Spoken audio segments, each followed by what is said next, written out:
আজকে সকালে প্রথম গন্তব্যস্থান হচ্ছে গ্লেনারিস ক্যাফে, যেটা কিনা 150 বছর, হ্যাঁ ঠিক শুনেছেন, ব্রিটিশ টাইম পিরিয়ড 1885 সাল থেকে যে ক্যাফেটা চলে আসছে।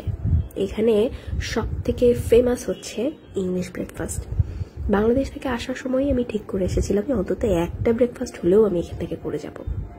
এত সুন্দর পরিবেশ এবং খাবার কোয়ালিটি, আপনার মন জাস্ট জুড়িয়ে যাবে, বিশ্বাস করেন। একটা প্লেটার অর্ডার করেছিলাম আমার জন্য, মিট প্লেটার বলে এটাকে। এটা অ্যারাউন্ড 450 রুপির মতো পড়েছিল। আমার আরেকটি বন্ধু হচ্ছে সাব স্যান্ডউইচ অর্ডার করেছিল, সেটা 230 থেকে 280 রুপির মধ্যে পড়েছিল। আমাদের আরও একজন বন্ধুর জন্য আমরা পার্সেল নিয়ে গিয়েছিলাম, ও ব্রেকফাস্ট করতে আসেনি, খুব টায়ার্ড ছিল, ঘুমাচ্ছিল হোটেল রুমে। দেখেছেন কথায় কথায় ইন্ট্রোটাই দেওয়া হয়নি। Hello everyone, this is Jannatun Naim Preeti and you are watching self care Preeti. আমি জানি আমার এই ভিডিওগুলো অনেক আগেই আপলোড করার কথা ছিল, কিন্তু দেশে ফেরার পরে কাজ, অসুস্থতা সবকিছু মিলিয়ে এই দার্জিলিং ট্যুরের যতগুলো ফুটেজ বা ব্লগ সেগুলো আপলোড করতে আমার অনেক দেরি হচ্ছে। আপনারা সবাই জানেন, যারা আমাকে ফলো করেন বা আমার লাইফ সম্পর্কে জানেন, আমার পরিচিত সবাই আপনারা জানেন যে আমার ফুটেজগুলো আমি একাই নেই, একাই আমি আমার ভিডিওগুলো এডিট করি, ভয়েস ওভার দিই, এভরিথিং আমি নিজেই করি। যাই হোক, আমরা ব্রেকফাস্ট শেষ করে রেডি হয়ে আমাদের আজকের প্রথম যেই ট্যুরিস্ট পয়েন্টগুলোর মধ্যে যে প্রথম জায়গাটা, সেখানে আমরা যাব। এই যেতে যেতেই আসলে দার্জিলিং এরিয়াটা এত সুন্দর যে আপনি গাড়ি দিয়ে যখন একটা স্পট থেকে আরেকটা স্পটে যাবেন, পুরো জার্নিটাই বা পুরো রাস্তায় মনে হবে যে এইগুলো হচ্ছে টুরিস্ট স্পট। এত সুন্দর, আপনার শুধু দেখতেই মন যাবে, চোখ একদম জুড়িয়ে যাওয়ার মতো পরিবেশ। ঝিরিঝিরি বৃষ্টি হচ্ছিল বাইরে। যাই হোক, আমাদের উদ্দেশ্য হচ্ছে আমরা এখন রক গার্ডেন যাব। বুঝতেই পারছেন রক শব্দটা শুনে যে পাথরের কিছু একটা হবে। রক গার্ডেনে যাওয়ার পথে কিন্তু ছোট ছোট, একদম ছোট ছোট বেশ কিছু ঝর্ণা দেখতে পাওয়া যায়। রক গার্ডেনে ঢুকতে টিকিট কাটতে হয়, সে খুব বেশি নয়, হয়তো 50 বা 60 রুপি এমন লেগেছিল, আমার এক্স্যাক্টলি মনে নেই।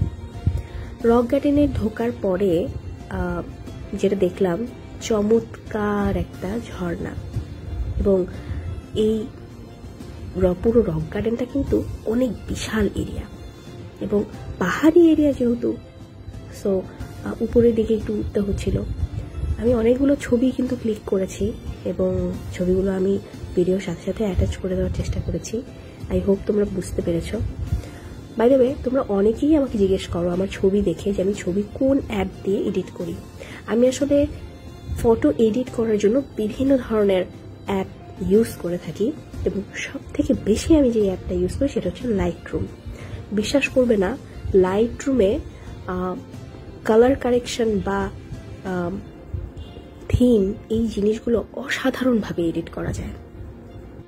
প্রত্যেকটা স্পটে যেই যথেষ্ট পরিমাণ ছবি তোলার কথা বা সবাই তোলে, আমার ক্ষেত্রে এই দার্জিলিং ট্যুরে একেবারেই ভিন্ন ঘটনা ঘটেছে। যাই হোক, রক গার্ডেনে কিন্তু ক্যান্টিন রয়েছে, তোমরা চাইলে রক গার্ডেনে ঘুরতে যাওয়ার সময় খিদে পেলে খেতে পারবে।